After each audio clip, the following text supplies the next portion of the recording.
আসসালামু আলাইকুম।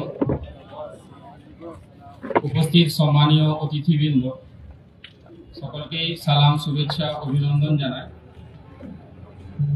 আজকে এরকম একটা মহতী সভায় উপস্থিত হতে পেরেছি,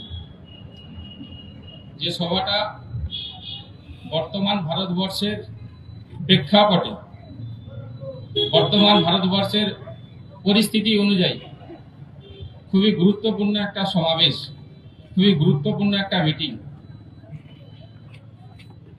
যে আমরা কয়েকদিন আগে দেখেছি মিটিংয়ের হযরত মুহাম্মদ সাল্লাল্লাহু আলাইহি সাল্লাম সম্পর্কে কুরুচিকর মন্তব্য। কিছুদিন আগে নুপুর শর্মা, বিজেপি নেত্রী, দিল্লির কোর্টের অ্যাডভোকেট, তিনি হযরত মুহাম্মদ সাল্লাল্লাহু আলাইহি সাল্লাম সম্পর্কে কুরুচিকর মন্তব্য করেছিলেন। ঠিক একই ভাষায় রামগিরি মহারাজ তিনি একই মন্তব্য করেছেন এবং তিনাকে এই মন্তব্যকে সমর্থন করে মহারাষ্ট্রের বিধায়ক বলেছেন, রামগিরি মহারাজ যা বলেছে ঠিক বলেছে।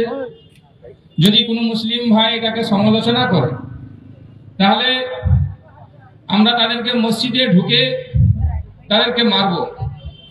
কত বড় সাম্প্রদায়িক কথা! তারপরেও ভারতবর্ষের সরকার, কেন্দ্রীয় সরকার নিউট্রাল, চুপ, নীরব দর্শক। তাই আমি আপনাদেরকে জানাতে চাই যে হযরত মুহাম্মদ সাল্লাল্লাহু আলাইহি সাল্লাম মানবতার দূত। যখন ভারতবর্ষের কোনো মাটিতে কোনো মনীষীকে আঘাত করা হয়, তখন ভারতবর্ষের আত্মার উপরে আঘাত করা হয়, ভারতবর্ষের ঐতিহ্যের উপরে আঘাত করা হয়। এই ঐতিহ্যের উপরে আঘাত শুধু মুসলিম সমাজ নয়, আমি মনে করি ধর্মনিরপেক্ষ সমস্ত সম্প্রদায়ের মানুষ এটা মেনে নিতে পারে না বা মানবে না। আপনি যেই পলিসি চালু করুন, ভারতবর্ষের মুসলিমদেরকে ডিভাইডেড করার জন্য, আলাদা করার জন্য, পার্থক্য তৈরি করার জন্য, কিন্তু ভারতবর্ষের মুসলিম তথা ভারতবর্ষের ধর্মনিরপেক্ষ মানুষরা আপনাদেরকে প্রত্যাখ্যান করেছে। রাজনৈতিকভাবে দিনের পর দিন প্রত্যাখ্যান করেছে। 24-এর যে গ্রোথ ছিল সেটা আপনারা বুঝতে পেরেছেন যে গত এমপি ইলেকশনে সেই গ্রোথটা কতটা নেমেছে, এবং আগামী দিনে রাজনৈতিকভাবে ধর্মনিরপেক্ষ মানুষরা যাদেরকে প্রত্যাখ্যান করবে, এটা আমার দৃঢ় বিশ্বাস। আজকের মিটিং এর সেকেন্ড যে এজেন্ডা সেটা হলো ওয়াকফ। ওয়াকফ আমরা জানি গত আগস্ট মাসের 8 তারিখে ভারতবর্ষের পার্লামেন্টে একটা বিল উত্থাপন করা হয়েছিল। সেই বিলটার নাম হলো ওয়াকফ অ্যামেন্ডমেন্ট অ্যাক্ট 2024। যে বিলের মধ্যে বেশ কিছু ত্রুটি, বেশ কিছু ভুল আছে, যার কারণে ভারত তথা বাংলা তথা ভারতের মুসলিমরা এটা নিয়ে গর্জে উঠছে। বিলটার কয়েকটা ত্রুটি আপনাদের সামনে তুলে ধরছি। বিলটার প্রথম যে ত্রুটি সেটা হলো, এতদিন পর্যন্ত ভারতবর্ষের স্বাধীনতার আগে থেকে ওয়াকফের পদ্ধতি ভারতবর্ষে চালু ছিল। ফার্স্ট ভারতবর্ষে ওয়াকফ ল্যান্ড চালু হয় 1913 খ্রিস্টাব্দে। তারপরে এটা সংশোধন হয়েছে, ভারতবর্ষের স্বাধীনতার পর থেকে এটা সংশোধন হয়েছে। লাস্ট সংশোধন 1995 সালে হয়েছে। সেই অনুযায়ী ভারতবর্ষের ওয়াকফ যে ল্যান্ড, ওয়াকফ শব্দের অর্থ হলো স্রষ্টা বা ক্রিয়েটরের নামে কোনো কিছু দান করে দেওয়া, উৎসর্গ করে দেওয়া। এবার যখনই একটা ল্যান্ড থাকছে, তার ম্যানেজমেন্ট করার জন্য, তার ব্যবস্থা করার জন্য কোনো মানুষের প্রয়োজন হয়, সেটার জন্য ভারতবর্ষে কেন্দ্রীয়ভাবে একটা কাউন্সিল আছে, ওয়াকফ কাউন্সিল, এবং প্রতিটা স্টেটে, প্রতিটা রাজ্যে একটা করে স্টেট কাউন্সিল আছে, ওয়াকফ বোর্ড আছে। সেই ওয়াকফ বোর্ডের আন্ডারেই সরকারিভাবে সেটাকে পরিচালনা করা হয়। ওয়াকফ ল্যান্ডে কোনো কেস হলে তার টার্মিনাল আলাদা আছে, সেটা প্রতিটা রাজ্যে তার টার্মিনালের উপরে কেস উঠে এবং সেটাকে আলোচনা হয়। কিন্তু দুর্ভাগ্যের বিষয় হলো যে ওয়াকফ ল্যান্ড সরকারিভাবে কেন্দ্রীয় সরকার হস্তান্তর করতে চাইছে, যে ল্যান্ডে সরকারিভাবে ঘোষণা দিতে চাইছে যে এটা তোমাদের ল্যান্ড নয়, এটা সরকারি সম্পত্তি হবে। যেটার মূল ত্রুটি হলো ওয়াকফ অ্যামেন্ডমেন্ট অ্যাক্ট 2024 এ যেটা বলা হচ্ছে বা করতে চাইছে কেন্দ্রীয় সরকার, সেটা হলো সরকারের আন্ডারে ডিএম বা ডিএম এর আন্ডারে কোনো কালেক্টর দ্বারা ওয়াকফ ল্যান্ডকে পরিচালনা করা হবে। কিন্তু ওয়াকফ বোর্ড তো আছে, কেন সরকার চাইছে যে ডিএম কে ঢুকাতে বা ডিএম এর আন্ডারে কোনো কালেক্টরকে ঢুকাতে? আমরা প্রত্যেকেই জানি যে ডিএম গুলো কারা হয়, চ্যাটার্জি ব্যানার্জি হয়। সেখান থেকে সূক্ষ্মভাবে সরকারি ল্যান্ড হিসাবে ঘোষণা দিতে সহজ পদ্ধতি হবে।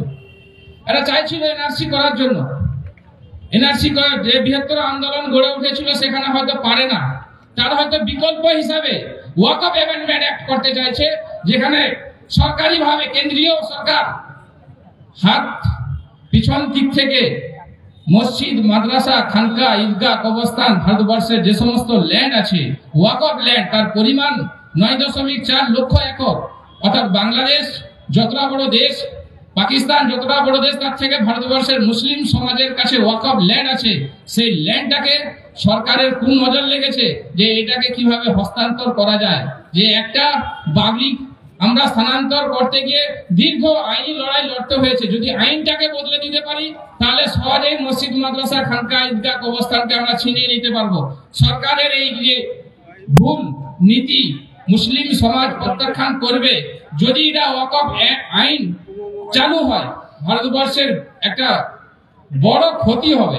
কেননা ভারতবর্ষ যে মূল যে প্রিয়াম্বল, যেটা ভারতবর্ষের বি.আর. আম্বেদকর দিয়ে গেছেন, ভারতবর্ষের সংবিধানের মূল যে আত্মা, সেই আত্মার উপরে আঘাত করা হচ্ছে। ভারতের মূল আত্মা হলো সেকুলারিজম। প্রতিটা ধর্মের মানুষ তাদের নিজস্ব ধর্ম পালন করতে পারবে, তাদের বিশ্বাসের উপরে ধর্মের ল্যান্ডকে দান করতে পারবে।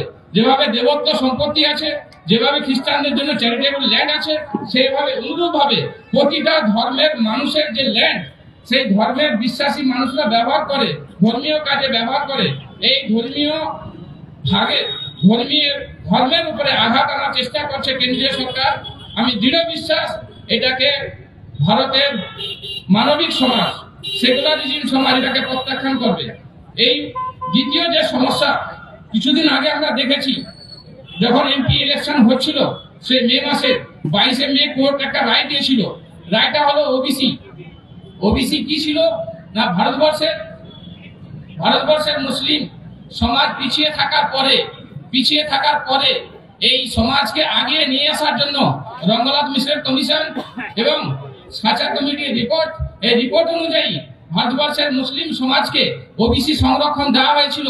সেই সংরক্ষণকে সুপ্রিম কোর্ট সরকারিভাবে কিভাবে পিছিয়ে দেওয়া যায় মুসলিম সমাজকে, তার একটা দৃঢ় চেষ্টা হচ্ছে। কোর্টকে কাজে লাগিয়ে মুসলিম সমাজকে পিছানোর চেষ্টা করা হচ্ছে। এই কোর্টে কেস চলছে সুপ্রিম কোর্টে, যদিও এটা জুডিশিয়াল ম্যাটার। আমি দৃঢ় বিশ্বাস আপনারা চলে যাবেন না। আমাদের রাজ্যের সভাপতি মাননীয় মন্ত্রী হযরত মাওলানা সিদ্দিকুল্লাহ চৌধুরী সাহেব একটু নামাজ পড়তে গেছেন, উনি আসবেন, বক্তব্য দেবেন, নামাজ পড়ে আবার চলে যাবেন। তো সেই হিসাবে আপনারা কি একদম উঠে চলে যাবেন? এই ভাই, আপনারা কেন চলে যাচ্ছেন? এই গাড়িতে যারা জিম্মাদার কে আছেন? এই গাড়ির জিম্মাদার কে আছেন? কেন নিয়ে যাচ্ছেন? আগে প্রোগ্রাম শেষ হোক, তারপর আপনারা যান। এখন তো চলে যাচ্ছেন। আমাদের মেন প্রধান বক্তা তিনি আসছেন, আপনারা চলে যাচ্ছেন। এদেরকে বসান। আর ভাই, আপনারা যারা দাঁড়িয়ে আছেন দয়া করে ভিতরে বসুন, প্লিজ। আপনি দয়া করে বসুন ভাই। আপনারা আবার কথা শুনতে পাচ্ছেন তো? একটু প্লিজ দয়া করে একটু ভিতরে এসে বসুন, ভিতরে বসুন ভাই। একটু আসুন ভাই, আসুন। এই গ্যাপটা পূরণ করুন, কেউ চলে যাবেন না। আমাদের কাছে এখন দুজন প্রধান বক্তা আছেন, মাওলানা সিদ্দিকুল্লাহ চৌধুরী সাহেব আছেন, মাওলানা আব্দুল্লাহ সালিম সাহেব আছেন। আপনারা চলে যাচ্ছেন। ওবিসি নিয়ে যে সমস্যা হয়েছে সেটা সুপ্রিম কোর্টে মামলা চলছে, আমরাও মামলায় পার্টি হয়েছি। কিন্তু কথা হলো যে সরকারিভাবে বিভিন্ন পদ্ধতিতে কিভাবে মুসলিম সমাজকে পিছিয়ে দেওয়া চক্রান্ত একটার পর একটা করছে। আমরা কয়েকদিন ধরে লক্ষ্য করতে পারছি বাংলার বিজেপির নেতারা মাদ্রাসাতে সন্ত্রাস এবং জঙ্গি দেখতে পাচ্ছে। কয়েকদিন আগে মুর্শিদাবাদে বেলডাঙ্গাতে একটা মাদ্রাসাতে কেতাব পাওয়া গেছে যেটা আল কায়দা বলা হয়। আল কায়দা হলো কায়দা শিখা হয়। যেভাবে আমরা বর্ণ পরিচয় পড়েছি, বর্ণ পরিচয় হলো বাংলা শিখার একটা মাধ্যম। যেভাবে আমরা বর্ণকে শিখেছি সেভাবে অনুরূপ ভাবে আরবি শিখতে হলে আরবির একটা পদ্ধতি আছে, কায়দা আছে, সেই কায়দাটাকে আল কায়দার সঙ্গে তুলনা করছে। এটা দুর্ভাগ্যের বিষয় যে বাংলার মাটিতে এরা সাম্প্রদায়িক দাঙ্গা লাগানোর চেষ্টা করছে। শুভেন্দু বাবু, তুমি শুনে থাকুন, যেভাবে আপনি দাঙ্গা লাগিয়ে বাংলার মাটিকে বিভেদ করতে পারবে না। এটা নজরুলের মাটি, এটা বিদ্যাসাগরের মাটি, এটা কাজী নজরুলের মাটি, এটা নেতাজির মাটি। এই মাটিকে আপনি যত বিভেদ তৈরি করতে চান, বাংলার মানুষ আপনাদেরকে রাজনৈতিকভাবে প্রত্যাখ্যান করবে, 26-এ আবারও প্রত্যাখ্যান করবে। এটা আমার দৃঢ় বিশ্বাস। এই দৃঢ় বিশ্বাস রেখে আপনারা সকলে ভালো থাকবেন, সুস্থ থাকবেন। আসসালামু আলাইকুম। আমি আমার বক্তব্য এখানে শেষ করছি। ধন্যবাদ জানাই ওমর ফারুক ভাই সাহেবকে ওনার মূল্যবান বক্তব্য রাখার জন্য। এখন